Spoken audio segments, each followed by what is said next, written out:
Mr. Speaker, sir, I rise in support of the bill.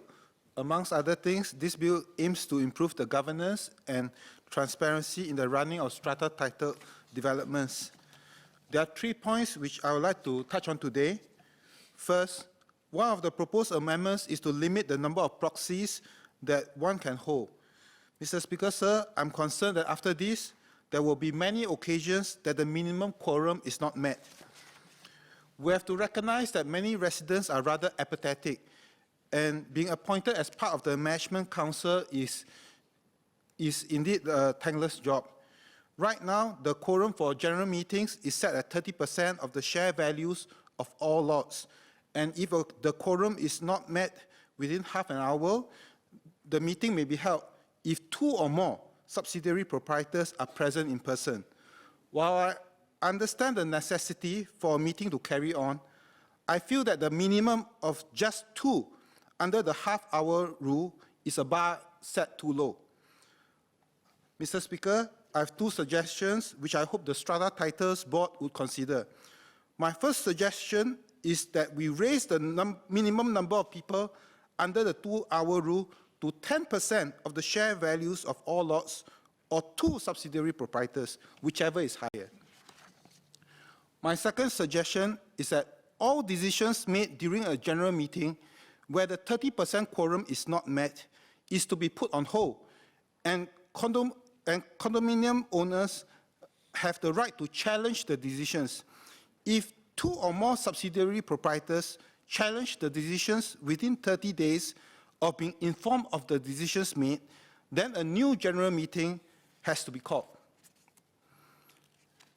The second point I would like to talk about is the checks and balances in place for the appointment of service providers such as the managing agent or companies that carry out repair and maintenance works for the development.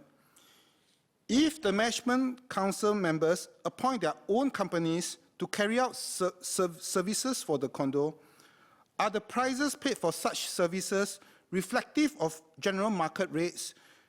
And will the management council pursue claims against such service providers if the standards of service delivered is poor? What are the current regulations or guidelines governing situations where members of the management council have interest in such service providers? At the minimum, I think there should be a declaration of potential conflicts of interest, and subsidiaries proprietors who are conflicted should not be able to exercise their votes to appoint their own firms as service providers. However, I think more can be done, and it will be good if there's a requirement for minimum of 3 quotations, or where they are barred from providing the service. My third and final point that I'd like to bring up is the responsibility of the property developer regarding the appointment of an interim managing agent. In the early stages after a condo project's completion, the property developer appoints an interim managing agent until the first AGM is held. I would like to raise some ground sentiments from new condo owners that the interim managing agent is not very effective in pursuing the condo developer to rectify defects found in individual units and common properties. The impression is that the interim managing agent is beholden to the property developer for its appointment and would wish to be appointed for other condo projects, and as such would not be motivated to pursue the developer to rectify defects during the defects liability period, or DLP. Usually, the DLP is only for 12 months after the unit is handed over, and usually by the time an AGM is held and a new managing agent is appointed, the DLP is already over. Mr. Speaker, sir, I would like to propose that property developers extend their DLP to 12 months after the holding of the first AGM. This would provide enough time for the new managing agent to rectify any defects which are not resolved by the interim managing agent.